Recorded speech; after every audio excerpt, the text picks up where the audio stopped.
What's up, YouTube? This is Fortress Rodimus coming back at you just to talk about Marvel Ultimates. Last time I was on here, I was talking about reboots and kind of made me start thinking about Marvel Ultimates and the timeline and the universe that this was made in. So it started in 2000. It picked up. I enjoyed it. It started with Spider-Man and the X-Men were the first two kind of series released. In 2002, we saw the Ultimates come in, which was this universe's version of the Avengers. And then in 2004, we had the Fantastic Four series. We had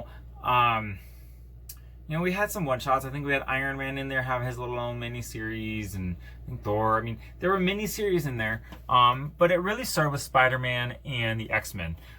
It was brought in 2000, and the whole idea was that we were going to redo the universe and update the origins of these characters and kind of make a whole new start off for new people to come and read. So you still have the Marvel 616 universe over here, and you have the Ultimate timeline over here. I do own some still on digital for Comixology. I own Ultimate Spider-Man #1. I went through and read all the way up to volume 10 on the Hoopla digital app, which I talked about before. I do have an old one. So this is Ultimate X-Men. It's by Get Corp. Before we went digital, the company made the PDFs, and I have that with all of them. I also, because that one ended, I have volume 15 and 16 of Ultimate X-Men, and then I do have the hard copy of Ultimates volume 1. I do not have the cover for it anymore. I wasn't the biggest collector, and I hate dust jackets. They drive me bonkers. I'm not gonna lie about that. They just show me bonkers. But the Ultimate Universe was an interesting concept, and I enjoyed it. In 2000, I was graduating high school, but I enjoyed being able to look at these characters and read them with the bad guys that I knew. But I mean, the stories were different.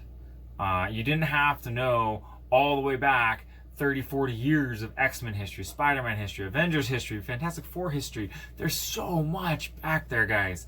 And you don't have to know all that. You don't have to read all of it. You don't have to know, so much history. Just so much. And it went from 2000 to 2015. 15 years that Marvel had this keep going. And I think in the end, they had a soft reboot in there. They changed it to the Ultimate Comics. It was Ultimate Comics Spider-Man, Ultimate Comics X-Men, and they had where a ton of the heroes had died before they kind of relaunched it. And I didn't really get into it then. So yeah, I mean, the Ultimate Universe, I think, was a great concept. I think towards the end, again, it started going towards the whole thing of crossovers, and you have to have all the comics. You have to have read some of this Spider-Man and this X-Men and this Ultimates to kind of understand what happened and what was going on. And that was kind of the issue. And they stopped it. I mean, I know that they do have it now. They combined it with 616. And Miles came over from there. You did have a couple other characters in there from this universe. And then they kind of split them back up. They went back to their own universe over here. I'm not really sure how that happened, how that worked. Marvel did something. So the whole idea is that it's still Ultimate Universe is out there somewhere. So if they wanted to reboot it, they could. Not saying that they should. I think it ran its course. I think it was a good idea, and I mean, I enjoyed it. Let me know what you thought of the Ultimate timeline. Let me know your concept of it. If you liked it, if you didn't like it, what you liked about it, what you didn't like about it. I know people were on both sides, so let me know in the comments below. Please do let me know. I'd love to hear from you. Like the video, subscribe to the video, and again, this is Fortress Rodimus signing off. YouTube, you take care of yourselves. We'll talk to you later.